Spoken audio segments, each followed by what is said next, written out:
And we had so many offers on that property. We sold it for way over Really? asking. Yes, and it's right on a main road. So I mean, we had a lot of things stacked against us. Uh-huh. And I Uh-huh. mean, I had agents calling me saying like, "Listen, if this falls through, I want this house. My client desperately wants this house." My name is Kevin McIntosh, and this is the Closing Table, where we talk to experts about their experience in real estate all across the country. Let's go.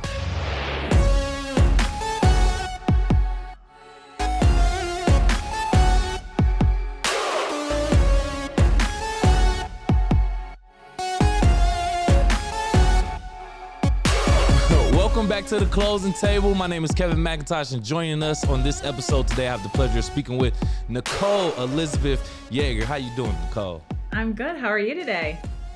Absolutely fantastic. Can't complain. We made it here, and I got you as a guest, so I'm ready to ask you some questions and All dive right, into your experience. let's go. So let's get into it. And I saw a few things on your social profiles, like I do for all of my realtors and guests.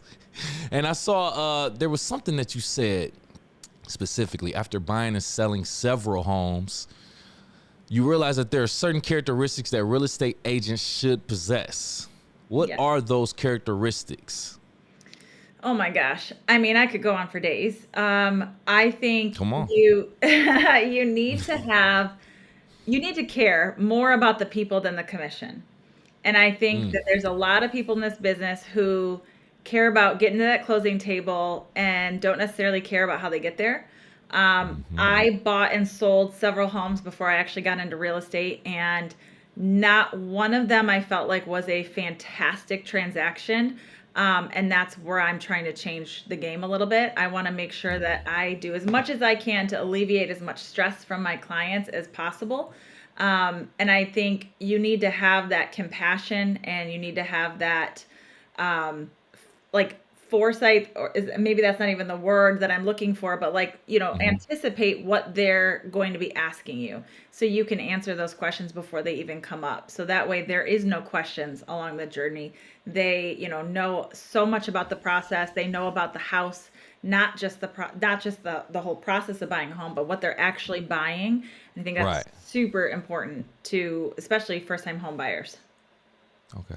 So I guess based on that, I would assume, and I want you to correct me if I'm wrong, that you would probably have extensive knowledge of the real estate or the home purchasing process far beyond just being a real estate agent. I'm assuming you would have insight in regards to mortgage products and interest rates, obviously, and things of that nature, correct? Yeah, I mean, I try to stay in the game as much as I can and try to, Mm-hmm. know where things are as best I can. I also depend on a lot of my, my preferred lenders and my, all these my inspectors and all these people who see everything in and out every single day, so I can lean on them and direct my clients to them if they have certain questions that maybe I don't know and I want to stay in my lane. I don't want to tell them anything wrong. So I lean on my partners a lot. Okay. All right, good. It's good to have resources like that you can Mhm. lean on. That's great to hear. So you are a woman in real estate. Let's highlight that. Let's talk about that. Being a woman in real estate, being a woman in general, I know you face different obstacles in life and things of that nature. Let's get into just as a woman in real estate. What are some of the things that you've had to overcome? Oh man. Well, so there's a lot. I mean, it just in general, I think we all have things that we have to overcome in life in general. But Mm-hmm. as a single mom who, started in this business, this is my fifth year now. In the beginning, I was working two jobs. I had, two what I call full time jobs, and then a mom and all that on top of it. Yep. So Yep. there's a lot you have to kind of overcome. You really have to figure out what you're willing to give up in life in order to make Mm, things work. And, I think when you're trying to figure out, your life path and all that, there's a lot of things that you have to overcome and make these promises to yourself that you're not going to give up. So, there you I mean, go. there's been a lot of naysayers, and I've had to remove some people from my life who just weren't there to be supportive. And I think that Mm-hmm. that's one of those things, like, some of your supporters, they're not going to necessarily be your family or your friends. They're going to be other people in this business. And I really, again, I lean into those people who help and support and push me to be better. And, you really have to kind of pull yourself away from those situations, those people who are just Yeah. downers. Yeah. That's a great segue, by the way, because you just recently hosted Level Up, a woman-led real estate collaborative. Yep. And that is an example of you coming together with women that you trust in this real estate industry. Can you speak on the importance of women being involved in real estate in this event itself? Yeah. So, I mean, first of all, this event, I opened it up with a very vulnerable look into my life and where I came from and how I got to where I am now. Mm-hmm. Looking in from the outside, people might have certain perceptions of who I am and all of that. And there's a lot of stuff that happens on the behind the scenes that people don't know and people don't Right. see or understand, or what I had to go through to get to here today. And it's, I don't necessarily want to rehash it all on the podcast, but I get it. Yeah. Yeah. there's a lot, in relationships and marriages and stuff that happen that you have to really overcome a lot of that stuff, or Mm-hmm. if you were in a bad relationship and getting out of that and getting, back on your feet and all that. That was kind of the story that I told. And it's empowering to be one, vulnerable enough to be in front of a group of women and men. There's several men there too, to really speak that truth out there. But it's also that community. So, I mean, I can't tell you Right. how many people I had coming up to me after the event saying, "Thank you so much for sharing your story. My husband Mm-hmm. just told me 2 days ago that he wants a divorce. Now, I feel like because you just told me this whole story, I feel like I can do it now. I feel like I There can you get go. through. I feel like I can do this." And so, even though it was really hard for me to be vulnerable and speak my truth out there, it really helped a lot of people, I think. And it also gave a different perspective of who I am and how we can grow as a group and not just as an individual. Um, this is the second event that we've done with Level Up. We're already planning our next one for October. All right. So it's it's an amazing event. I mean, to get that many women in a room, and we don't go. I don't know if I can swear on this podcast, but we don't half-ass anything. So we There it make is. The sure truth. we made it it's amazing. And for our, people who came who had not been there before, I think they were pretty blown away by the feedback we've gotten, and the sponsors, about how just amazing the event was. The speakers were We had speakers come in from Ohio and North Carolina and Florida, and speak their truth and speak their, stuff that they've done in their business to really grow and bloom in their own way. And it's There you it's go. pretty impactful. There you go. Okay, so I'm not sure if I missed this, but who attended it and who is this event actually for? So the event is for just women in real estate. We did women entrepreneurs, women in business. It can be for Okay. anybody. I mean, even the men who came were like, "Wow, this is amazing. Like, I got so many takeaways from this." So it's women led, but not women exclusive. So we welcome Mm. anybody who wants to come can come. We just gear it more towards women. The speakers are all women. The event is all women. So myself, Julie Moratis, Jennifer Cousdale, Stephanie Walker, Nikki Wolf, Katie McDougall, we all put it together. And that's a thank you. Hmm. A couple of them are from Ohio, and then the rest of us are all from here, and we're really spread out. So it's a great place for everybody to come together, be inspired. We don't make a penny off this event. Every single penny that we got from this event, we put right back into it. I mean, down to the Oh, wire. nice. Like, Yeah. at the end, we're like, we got $1,500. Okay, let's add prosecco to this, to the event. So doing things like that, we're like, how else can we make this better? Okay, we got Yeah. another sponsor. Let's buy the big Level Up letters to put against the wall as a photo op. So we're not, it might sound counterintuitive to some people to not really make anything off these events, but the events are not necessarily money making for us. We want to do this as a collaboration. It's broker neutral. It's for anybody in the business who wants to learn and grow as a person and also as a Right. business. Okay. Right. So even though you may not be earning monetarily, there are still some benefits that you're gaining from this event. Oh, for sure. And Obviously. it, Yeah. just the connections even with people and the sponsors who are, lenders and title and home inspectors and all these people who Mm-hmm. want to be a part of this. I mean, even we had F45 Gym was one of the sponsors. And it's like these people, they all want to see us grow and want us to see us do better. And they're all willing to come and help and give whatever they can to help us grow. Nice. I love to hear about that. It's beautiful. I'm hearing the energy in your voice too and your tone. I love that. Thank you. Okay. Let's talk about acknowledgments and awards. I see that you received your 2-time Icon Award winner. Can you explain what this award means to you and your work?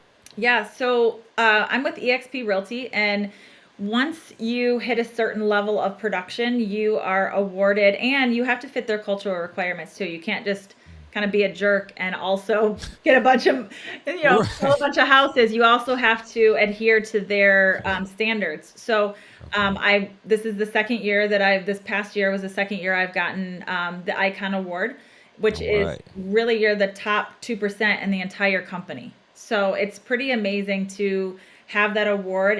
They give it to. I mean, there's a lot of people who earn that award, but in the Mhm. scheme of things, and when you're looking at the level, it's a pretty big deal to be part of the top producing agents in the business. Correct. Yeah. So That's really top 2% at that. That's literally top tier.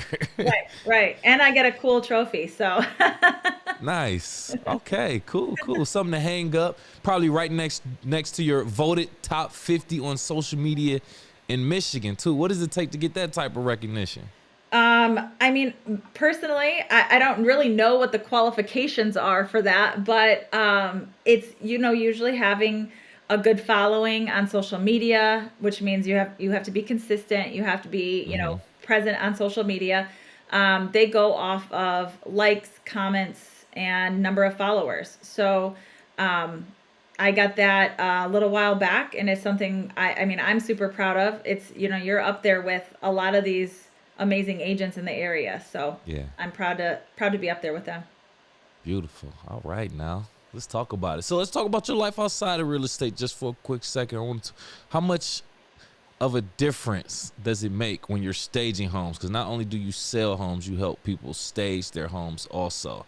How much of a difference does it make in selling a home that you've staged versus something that you haven't staged? Like, does the one that you staged sell way quicker? Is it just like a slight difference? Can you talk to us about that? Well, yeah, so when you're buying a house, you're not only buying the house, you're buying like the life you're going to have in that house. So when you go into an empty Mm, house, it's hard to sometimes imagine all of your things fitting there. Or maybe you're going from a small house to a bigger house and you're like, I don't even know how to utilize this space. okay, that's So true. when you stage a home, it shows the room's purpose, it shows the size of the room. It really makes a big difference. And there's been plenty of times where I'll use a example. I had a house in Dearborn Heights. It was a small bungalow. It had been on the market for a while. This was pre-COVID, and actually, no, I think it was like right in the midst of COVID because unfortunately, Mm, my client was losing her house because of COVID. She lost her job, and that's a whole story. But she had this cute little house, but it was small, and we had a lot of people coming in, and a lot of the feedback was it's too small, it's too small. So I'm like, this I'm not doing this. Like I need to stage this house. And at that point, I felt fully confident. I'll just go and buy all the stuff. I'll stage the house. So I went out, I bought all the stuff. I bought tables, chairs, couch, all this what? stuff. Yeah, well, Facebook Marketplace, man, you can get a lot of stuff for cheap. So True. I found some good stuff and hit up Home Goods, and I did the whole living room and the kitchen, and within 2 days we had a like over asking offer because people could actually What? visualize how the space worked. I mean, and in all honesty, even when I walked from the kitchen to the living room through the dining room, I was like, there's no way a table would actually fit in this space with enough room. So Right, giving right. people that visual, the visual of it, like, okay, a table can fit here. And actually I could even probably put a bigger table here if I wanted to. And Mm, seeing how the living room could be laid out. it really made the space come together and made it a lot more, um, it made it just more of a reality for people to see, okay, I can see how Right. I live in this house. And then Right. I had another house that was, as my client called it, the unsellable house. He had this house listed 3 different times with twice with the same agent, once with a different agent. Now, Mm-mm. given it was not in the best condition, so when we decided we were going to sell the house again, he came to me and I said, "Okay, listen, you want to put money into this house, you're going to get it back. This is what you need to do." Right. And I told him, "You need to get rid of this carpet, change the paint colors, fix this, fix that." And I mean, they did a lot of work. It was an old farmhouse. It had uneven floors. It had a lot of different things. The staircase was kind of on a lean. Like there was a lot of stuff going on with this house. But Yeah. I came in, he did all the stuff that I told him to. He had me pick carpet colors. He had me pick everything. And he did everything I told him to. I came in, staged the house again. I mean, I was bringing things from my own house. I was bringing all kinds of stuff in there just to make it look really nice. And we had so many offers on that property. We sold it for way over Really? asking. Yes, and it's right on a main road. So I mean, we had a lot of things stacked against us. Uh-huh. And I Uh-huh. mean, I had agents calling me saying like, "Listen, if this falls through, I want this house. My client desperately wants this house." And we ended up selling it for way over asking. And he's still, every time I post something, he's like, "She could sell the unsellable."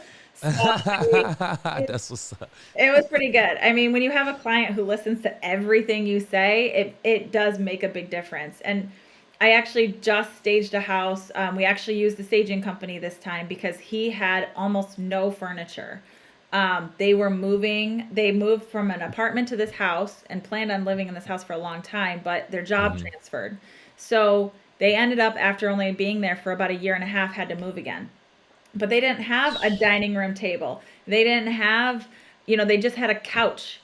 And I don't even think they had a TV on the wall. They didn't have anything. So going into this big beautiful house with like no furniture, it was just we needed to stage it. So I brought Right. in a stager who staged it for a really reasonable price, and it ended up selling pretty quickly within a couple of weeks. In that area, things weren't selling very quickly, but in a couple of weeks we had a great offer. My client was super happy, trusted me, trusted what I was telling him, and it ended up working out really well for him. Yeah. No, I get that, but I currently stay in a home that I don't consider to be too big, but I make it work. You have to be efficient with your space, Yeah. man. Like I have a basement, so I utilize my basement. If I'm not using something often, or in my upstairs living room, bedroom, kitchen, or something, it's going downstairs. Yeah. It has no purpose up here. It's taking up space, and Right. you have to put things in that place. It's like Tetris almost.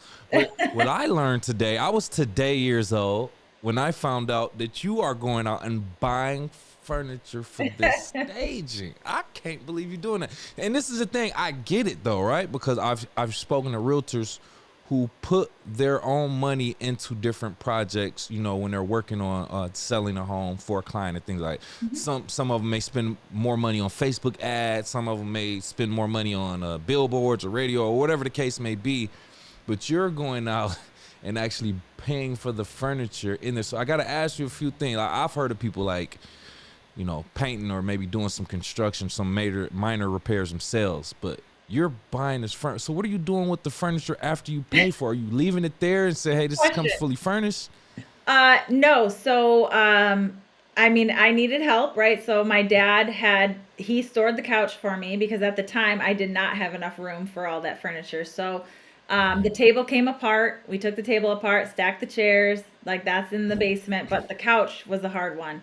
So, unfortunately, I had to throw the couch out. It was, Oh, it got it was in my dad's garage. Let's just say like some squirrels found a nice home, but we oh, had to get okay. rid of the couch. But the good thing is like, I mean, I was using things. So like, a couple end tables, like I went out, I spent, a couple $100 on, Right. different things, probably $500 or something. In the end, it's going to earn the money back for You're me. gonna get that right back Right. times And I five. can Yeah. reuse the stuff. So, whether it's just like doing a little bit of staging, like maybe throwing some nice towels in the bathroom, hanging up a new shower curtain, adding some fake plants here or there, something that just kind of adds a little bit of character to the space or makes it feel more warm and homey. Stuff like that, I really feel like goes a long way. Any way that you can help the client or the buyer coming in visualize their life in that house a little bit, you're gonna make your money back. There you go. Yeah, So, that's it just depends on what you need, right? Like, I mean, in right. that house, the unsellable house, I mean, I did the entire first floor. So I did the primary bedroom, the living room, the bathroom, the kitchen. I did it all, the dining room, the whole first floor. So, I mean, I didn't buy a bed. I bought an air mattress and put it up on some totes and then made the Yeah, it made it whole look real nice. yeah, I mean, it looked great. It looked really Yeah. nice. So, and there's a lot, I mean, that's what stagers do anyway. They're not bringing in full beds. So, Yeah. once you Oh, kind of okay. know some of the secrets, you can really work around and do some of that stuff yourself. There you go. Okay. It's about the aesthetic appeal overall, just the look. Yeah. I get it. That's crazy. That's like finding out, like, I don't want to say, I was going to say Santa isn't real, but I kind of did But anyway. he's real. Spoiler alert, kids. For all the kids out there, he's Anyway, real. all right. So let's talk about your advice for buyers and sellers currently in your market. The market is doing this and that. Some people are saying we're going through some type of recession. Some people saying we're going through a housing hangover. Some people say a market correction. What's the market looking like currently in your area? Weird. It's a Hmm. weird market. So I live in Ann Arbor, but I go about an hour outside of Ann Arbor. I'll go, wherever my clients need me to go. I had some clients wanted me to go an hour and a half away. I'll do that for people. I don't necessarily market to go out that way. But Right. I mean, what I'm seeing is in the same weekend, I could put an offer on a house for 30,000 over and lose, but then turn around and go to another house and get it for 20K under. It's weird. It's a strange market, same city. I mean, there were some differences with the home, no doubt about it, but it's it's a weird market, and that's kind of, I'm being very honest with my clients and saying, listen, we don't know how the market's going to react to your listing. I can't promise you anything. Unfortunately, I don't have a crystal ball, but if we market it right, if we stage it right, if you do these repairs and these updates that I'm telling you to do, and you do all these things, we're going to get it sold, and we're going to get it sold for a good price. So it's just a matter of, is it going to be 2 days or is it going to be 10? I don't know. We're just going to have to be patient with the market. And any advice that I give you, if you follow it, we'll be in a good place. So Absolutely. I mean, I'm also telling people, like, stop watching the media about what's going on in the market, because they're also looking at it on a global scale or like a nationwide scale. That's And true. That's while true. some areas might be being hit hard right now, here I don't see it. I just don't see it. No, I literally just had this same conversation with someone else talking about how the media kind of directs people in a certain way or makes Mhm. them have some type of perception of what the market is doing when I mean I like the perspective you brought up, the fact that they're looking at it from a macro level when you really need to be looking at it in a more local micro Right. level and Right. things. And I don't know what the reason why they're doing that is, but yeah, like you said, they should be listening to their local professionals and Right. things of that nature instead of Yeah. just I don't know, listening to whatever some random news guy is saying. Right. It's hard because I mean, I have people call me who are like, "Oh, hey, I know we're going to be in a housing crash and people are going to be underwater on their mortgages and all these houses are going to be in foreclosure, and I want to get a foreclosure house for, with 30 acres, and I want to spend $100,000." And I'm like, Hmm. "Okay. Well, we'll see how that goes." I mean, I don't see that happening, but, depends on where you want to live, I guess, and Right, right, I'm right. trying to be very honest with people and upfront. I don't want to give anybody false hope, but I mean, I just don't see that happening right now. That could change, right? I just don't No, see it yeah, right for now. sure. I get it. I get it.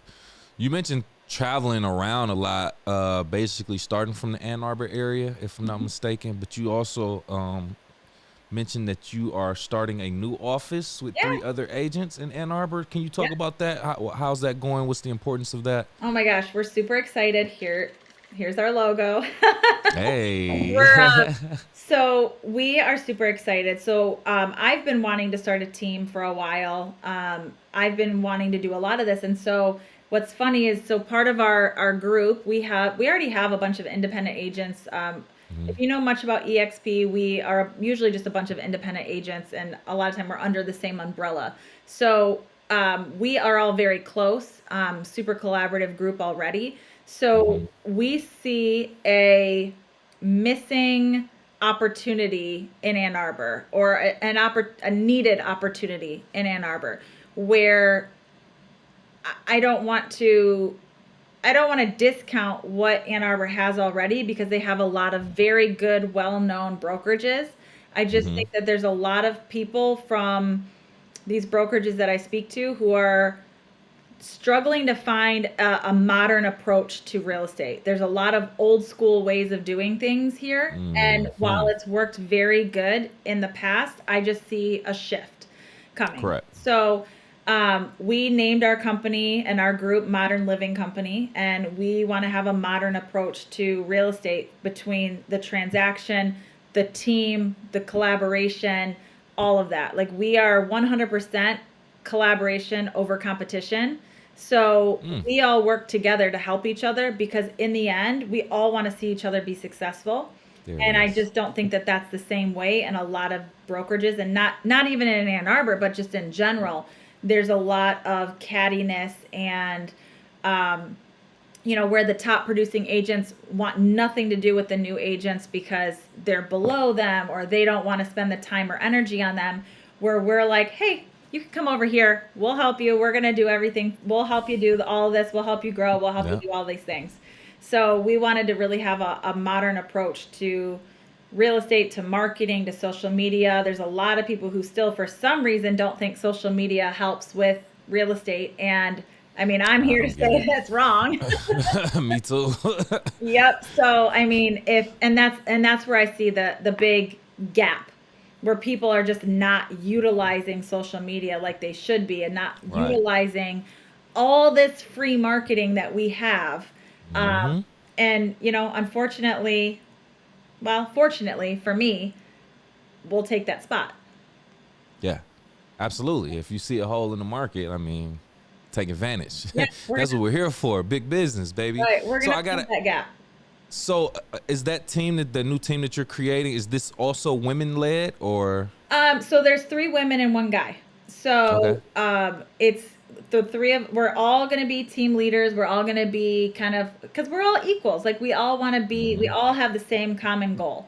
So it's not necessarily going to be one leader. We're all four going to be kind of the team leads here, and bringing in agents from all over the place, and not even necessarily right in Ann Arbor. I mean, because we're a cloud-based brokerage, you could be in Wisconsin and be part of our group and our team. So that's kind of the beauty of what we have here with EXP, and allowing that, and it's a better model and a better split for a lot of different agents. So I Okay. think we're going to have a great place here, and a good little home. You just mentioned something that I have no idea what it means, but based off context, I think I have a clue. So let me ask you, in case somebody watching caught it or listening, what is cloud-based brokerage? Oh, okay. So eXp Realty is a cloud-based brokerage, meaning we don't need brick and mortar buildings. We don't have Mm. to have them. Most of us work from home anyways. I can't tell you the last time I went into we have an office in Livonia. I go there for weekly trainings, but I don't work out of that office. I work from Right. my desk here, or my kitchen table, right? I work from home, or the couch, even if I want to, or coffee shops, or out of my car. And that's what most realtors do. Mhm. We're creating this space because we want to be able to have a common place for people to come to work from if they want to do trainings, to have this local. We want to have the spotlight on us in the local area. So we do need an office for this particular venture, but Mhm. anybody can work from wherever they want. So that's one of the beautiful things about this brokerage, is you don't have to go into an office. You don't have to sit at a desk or in a cube or do floor time or do anything like that. You can come and go as you please. Nice, nice. I imagine something, stuff like that. It probably existed before the pandemic, but I Oh, assume like the pandemic had a lot to do with, these type of business models being pushed out a little bit more. Would my assumption be correct? yeah, so EXP's been around for about 15 years now, Well, yeah, and yeah, for sure. and they've been cloud-based the entire time. So the whole Um, Facebook metaverse is the same company that we have our EXP world. So we are part of Verbella, which Verbella runs metaverse. So it's a very cool thing. I know, right? yeah, you just hold on, cause we might extend this another fit. I want to go down that rabbit hole, but I'll let you finish. Go ahead. That So was wild. I mean, I don't know if you've ever seen any of this metaverse stuff where you can go in I and do you have an have like, Oculus, yeah, yes. you have like a little like avatar or whatever. So Mm-hmm. our world is, you log into the world, and then you go in and there's a boat you can ride, there's classrooms, there's all the stuff. So if you need to get a hold of somebody, like let's say I need to change my direct deposit for my commission checks. I go into the accounting world, I click a button, and then a face pops up just like this, but we're sitting at a table and he's sitting on the other side of the table, and I pop in the room and I sit down and we just take ourselves off mute and our little avatars talk to each other. So I come off mute and I say, "Hey, I just need to get a new I need to change my direct deposit." And they'll say, "Okay, I'm going to send you over a document. You can go ahead and sign it and send it back over." And then you get out of the room and you go back to doing whatever you're doing. Maybe you want to go do a class. So you walk your little avatar over to the auditorium, you go into your state room, and I can go into the little Michigan room, and we have our state meetings there, we have classes, all kinds of stuff. And then the classes are all taught by top producing agents in EXP. So all these icon agents teach these classes. So the amazing thing is you're learning from top producing agents across the country for free. Country, right, right. So they're and world, because it's a global brokerage. We are in, I think, I don't even want to tell you how many countries. I don't know offhand, but lots of countries. We're all over the Right. place, like Poland and Mexico and Venezuela and all these different places. We're everywhere. We're all over. India. We're everywhere. So what's Hmm. amazing is I could learn from somebody who's doing something in Dubai that I might be able to do in Michigan that Correct. I've never thought about. Yeah, So right. it just opens your world up so much more to have access to agents who are willing to share their strengths and their what's working in a way that I don't see other places doing. Like you don't want to share all your secrets because Sally, who's in the cube next to you, might take that niche of your market, and Right. they don't want to give that up. Whereas with EXP, I'm like, hey, I'm doing this thing. It's so cool. You guys need to do it too. So Wow. it changes the entire culture Definitely. when everyone is so free to share what's working, what's not. It's amazing to see, that's a question I wanted to get into with some real estate agents in regards to Web3 and the metaverse, but I was like, man, I'll probably be talking. I'll probably just be saying stuff that's way ahead of the curve. But for you to bring that up, that just made my head just like, yo, I have so many more questions, but I definitely don't want to hold you up too much longer, Nicole. But I have to explore that. I have to explore that a little bit more.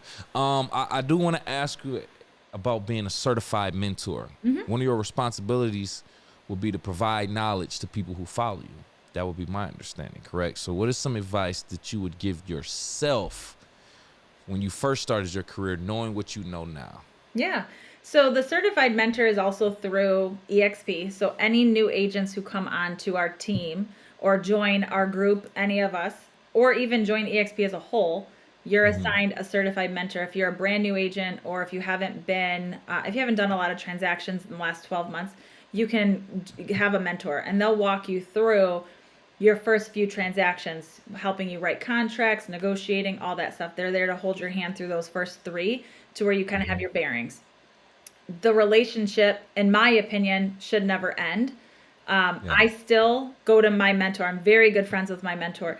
I talk to her every single day. So, and there's still, I mean, and this is kind of going off that topic a little bit, but back to the culture where Hmm. it's not a three transactions and you're done. Bye. Never talk to you again. I had a girl. She's in Lansing, and she has nothing to do with my organization whatsoever. But I just referred her a deal. I still keep in touch with her. I check on her to see how she's doing. She, comments on my stuff or asks me questions, and I'm always there for her, regardless of whether I'm not getting anything from it anymore, Right, right. besides the friendship, right? So it changes the dynamic of the business, in my opinion. But the question was, what advice would I give to me if I was starting over again? I love this Mm-hmm. question. I talk about this a lot with our new agents. One is that you do not need to buy everything all at once immediately. I made a lot of mistakes when I first joined. Mm-hmm. I branded myself a certain way, bought 6 for sale signs. Apparently, I was very eager to be a great agent. Off of that, I bought 6 signs. I bought posts to go in the ground to hang the signs on. I bought all kinds of marketing materials. And then 6 months later, I was like, I hate this branding. I don't I like was just about to say, did you change your name or something? I don't like any of it. It's not what I Oh my want. God, that's the worst. Yeah, so they're Oh living in the God. basement. They're living in the basement right now. But but that's the thing. Now I'm in my 5th year, and now I'm going from Nicole Elizabeth Real Estate to Modern Living Company. So now Mm-hmm. I'm going to rebrand everything again. So it's just one of those things. It's like now my signs and all this stuff that I've been using for the last 3 years have served me well. But I just went out. I just bought I rebought a whole bunch of my folders, and I'm like, "Shoot, Okay. I just spent so much money on these, and now I can't even use them." So, but it's I think we're the most marketed to group of people. I mean, like in this Mm-hmm. profession, we are marketed to all the time. All buy these Yeah. leads, do this, buy this program. We'll dial for you. You need a VA, you need an ISA. Like, I mean, if you I like if anyone else like me has shiny object syndrome, it's a disaster. So it's just really paying attention to where you're allocating your money. Right. Don't go out and buy all the stuff immediately. You don't need everything all at once. So it's just making the smart choices, investing in your knowledge, investing in those things. Obviously, you need business cards, and you might Yeah. need Yeah. a sign, but you don't necessarily need to buy 6. You don't need to buy, and I mean, I screwed up a lot. Like, I bought the wrong size signs to fit on my post, so then when the wind blew, they'd smack against the post, and I'm sure that annoyed Oh the wow. supplier or the yeah, like, Hey, that's called investing in yourself, though. So I can't be mad at that. no, I mean, it paid off. It's fine. It's just one of those things where, it's interesting to see, like, where you started and where you are now, but Mm-hmm. just I tell people all the time, just really focus on finding good people to surround yourself with who want to see you succeed, removing the people who don't want to see you succeed or don't want to see you move. If your friends who might be in the same place as you for the last 10 years, now all of a sudden you're trying to do something better, you're trying to do bigger and better. They're not It might not be the right fit anymore. And it might be something that Right. you need to kind of taper back and really, you know, fall into those relationships and lean on your relationships with the people who are supportive and want to see you grow. And really, I mean, my whole thing is really investing in you, in your mind, Mm-hmm. in your Yep. manifestations, in your business, in growth. Because I mean, how Talk about it. how else For how real. else can you grow? I mean, you have to be a good person. I mean, that's the Yep. biggest thing. Like, I don't burn bridges, even if somebody really makes me angry. I don't burn Correct. bridges Correct. because you never know when you might Mm-hmm. need to be with that person again, or when you might do a deal with them again. You don't want to, burn that bridge, and then next thing you know, your client really loves the house that they listed, and you were a jerk to them, and now Correct. they want nothing to do with you, and they're definitely not going to take your offer. Pay So, attention, kids. right? You just For don't want real. to be in that situation. So, I think that's it. I think that's all of it. And read books. No, that was well said. First of all, I want to apologize for laughing at you spending that money. As a business owner, I'm only laughing because I can relate. I've Right. spent so much money on things that just went to the wayside. It's like it is what it is. It's sunk cost. But at the end of the day, what I did like is the fact that you've learned from that, which makes you smart, and you shared that wisdom with other people. So I've heard a smart person learns from their mistakes, a wise person learns from mistakes of others. You shared that wisdom with others. Hopefully they don't make that mistake, which Right. makes them wise. So that was beautiful. Well said. That's pretty much all that I had, Nicole. I want to thank you so much for your time, for coming here, being here. Any last words, or you want to tell people how they can contact you? Yeah, so I live on Instagram. I love Instagram, so you can find me there. It's at NicoleElizabeth.realestate. I'm on Facebook, Nicole Elizabeth, everything, all the socials are Nicole Elizabeth. I think LinkedIn is the only one that actually has my last name. But find me anywhere. I'm super happy to talk, explore, figure out how I can be of assistance to you. Or if you want to come to Level Up or anything like that, we're always looking for awesome women to come or speak or even be a sponsor. Yes, please do. Please do. Thank you again, Nicole. I appreciate it. Awesome conversation. And you watching right here on YouTube. Yeah, you. Do me a favor, if you got this far, please hit the like button, hit the share button, and hit the subscribe button on our channel. And also, if you're listening on Apple, Spotify, any other podcast platforms, I need you to do the same. Hit the like button, 5-star rating, and subscribe to our channel to get caught up with the latest content. And before we get out of here, audience, let me leave you with this question. How long do you plan on staying in your current home? Why? Go off in the live chat or the comments, drop them below. Other than that, we'll see you next time. Thank you again, Nicole.